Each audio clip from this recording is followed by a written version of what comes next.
पिछले वीडियो में हमने जाना था म्यूचुअल फंड में एसआईपी और लमसम के बारे में, जिसमें हमने इन्वेस्टमेंट स्ट्रेटजी समझी थी कि कैसे आप एसआईपी और लमसम में इन्वेस्ट करके करोड़ों रुपए रिटर्न प्राप्त कर सकते हैं, जिसका लिंक मैंने डिस्क्रिप्शन बॉक्स में दे रखा है। आप वहां से जाके वीडियो को देख सकते हैं। और आज हम बात करेंगे ईटीएफ एक्सचेंज ट्रेडेड फंड के बारे में और जानेंगे कैसे आप ईटीएफ कंपनीज में इन्वेस्ट करें, क्या स्ट्रेटजी होनी चाहिए इन्वेस्टमेंट की, इन्वेस्टमेंट करने से पहले किन किन बातों का ध्यान रखना चाहिए, बेस्ट 5 ईटीएफ जिसमें आप इन्वेस्ट कर सकते हैं, किस तरीके से आप इन्वेस्टमेंट करेंगे जिससे आप 5 साल के अंदर 3 से 4 करोड़ रुपए का रिटर्न प्राप्त कर पाएंगे। तो दोस्तों, जो मैं तरीका बताने जा रहा हूं, बस आपको 5 साल तक उसे फॉलो करना है। चलिए वीडियो को शुरू करते हैं। ईटीएफ इंडेक्स फंड को फॉलो करता है। साथ ही अगर आप फॉरेन मार्केट में इन्वेस्ट करना चाहते हैं तो आपके लिए ईटीएफ बेस्ट है।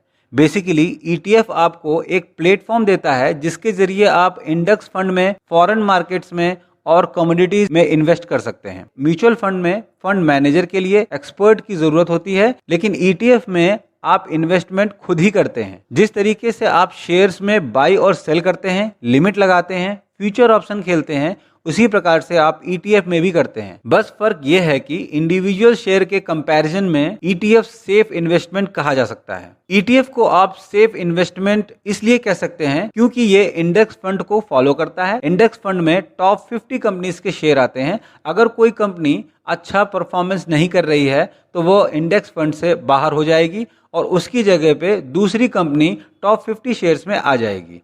तो इस तरीके से इंडेक्स फंड काम करता है। इसलिए कहा जाता है इंडेक्स फंड इंडिविजुअल शेयर के मुताबिक सेफ और सिक्योर है compare to individual share.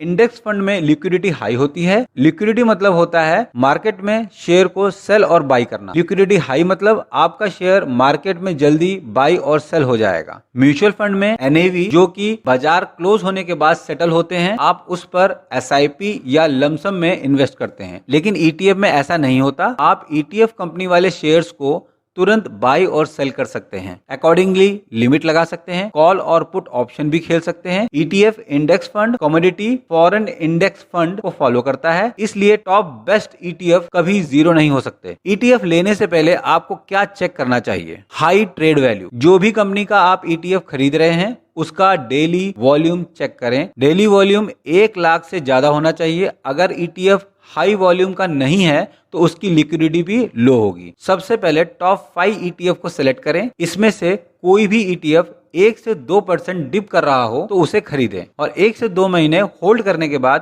Profit कमाना शुरू करें। मतलब 3% प्रॉफिट होने पर आप उसे बेच दें और उसी अमाउंट का फिर टॉप बेस्ट ईटीएफ कंपनी में इन्वेस्ट करें। ईटीएफ को बेचते समय लिमिट ऑर्डर का यूज करें। लिमिट ऑर्डर मतलब आप ईटीएफ में एक लिमिट लगा दें कि आपको कितने में बेचना है और कितने में खरीदना है, जिससे कि आप अच्छा प्रॉफिट निकाल पाएंगे। अगर आप ईटीएफ में 1 लाख का इन्वेस्टमेंट करना चाहते हैं तो टॉप 5 ईटीएफ सेलेक्ट करें और उसमें छोटा छोटा इन्वेस्टमेंट करें, जैसे कि 20 अलग अलग कंपनी के ईटीएफ खरीदें। एक ही कंपनी वाले ईटीएफ में हैवी अमाउंट इन्वेस्ट ना करें। और जिस कंपनी का ईटीएफ आपको 3% या उससे ज्यादा रिटर्न दे रहा है उसे बेच दें। और अगर आपको लॉन्ग टर्म इन्वेस्टमेंट करना है तो आप म्यूचुअल फंड में एसआईपी और लमसम में इन्वेस्टमेंट कर सकते हैं। इसका डिटेल में वीडियो मैंने डिस्क्रिप्शन बॉक्स में दे रखा है, आप वहां से वीडियो को देख सकते हैं। महीने में 20 ईटीएफ खरीदें और उसे सर्कुलेट करें, वो भी 2 महीने होल्डिंग के बाद। इस तरीके के इन्वेस्टमेंट करने से आप 3 महीने बाद उस पोजीशन पे आ जाएंगे, मिनिमम 2% के प्रॉफिट पर एक कंपनी का ईटीएफ बेच पाएंगे। बेचने के बाद कैपिटल प्लस प्रॉफिट को आप री इन्वेस्टमेंट कीजिए, जिससे आप कंपाउंडिंग का भी लाभ उठा पाएंगे। और अगर आप इस तरीके से इन्वेस्टमेंट करते हैं तो आप देखेंगे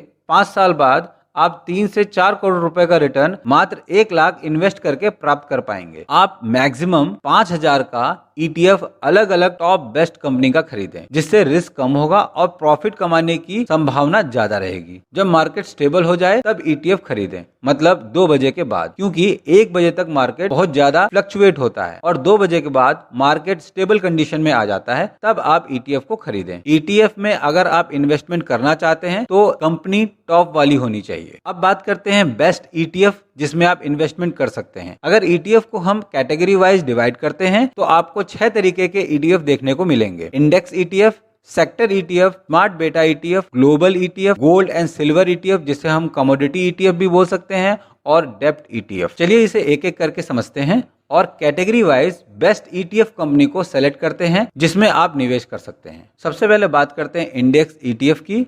इंडेक्स ETF निफ्टी और सेंसेक्स को फॉलो करता है। अगर हम गूगल में इंडेक्स ETF को सर्च करते हैं तो Nifty index ETF, Nippon India ETF Nifty 50, Nippon life India asset, Motilal Oswal financial services जैसे टॉप इंडेक्स ETF मिल जाएंगे जिसमें आप इन्वेस्टमेंट कर सकते हैं। बस ध्यान रहे आप जो भी ETF सेलेक्ट करें उसका हाई ट्रेड वॉल्यूम होना चाहिए। अब बात करते हैं स्मार्ट बेटा ETF। स्मार्ट बेटा ETF इंडेक्स फंड को फॉलो करता है और साथ ही साथ ऐसी कंपनी में इन्वेस्ट करता है जिस कंपनी का ग्रोथ और फ्यूचर अच्छा है, प्रॉफिट अच्छा अर्न कर रही है। स्मार्ट बेटा ETF में एक्टिव और पैसिव इन्वेस्टमेंट दोनों होते हैं। एक्टिव इन्वेस्टमेंट में फंड मैनेजर होते हैं जो आपका फंड मैनेज करते हैं और पैसिव इन्वेस्टमेंट आपको पता ही है ये इंडेक्स फंड को फॉलो करते हैं। Mom 30i ETF, alpha, HDFC moment जैसे टॉप स्मार्ट बेटा ETF हैं जिसमें आप इन्वेस्टमेंट कर सकते हैं। कमोडिटी ETF, कमोडिटी ETF में आता है गोल्ड बीज, सिल्वर बीज, सोने चांदी में इन्वेस्ट करने वाले इसमें इन्वेस्ट कर सकते हैं।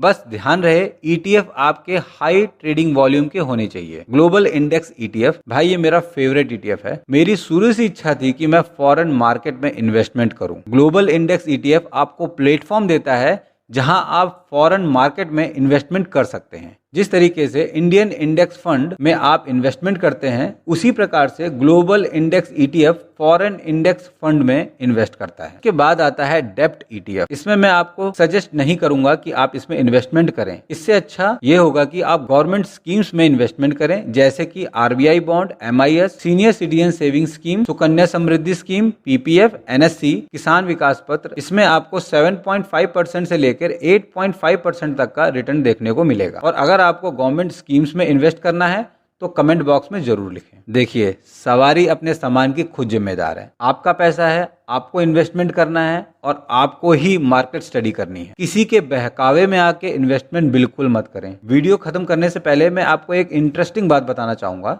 जब मैं इकोनॉमिक्स पढ़ रहा था तो एक सेंटेंस मुझे कभी समझ में नहीं आया था, other factors remains the same, और तब से मैं इसके पीछे पड़ गया। तो दोस्तों, जिस दिन आप मार्केट के अदर फैक्टर्स को समझ लेंगे आप कभी भी मार्केट में मात नहीं खाएंगे। इस वीडियो में बस इतना ही।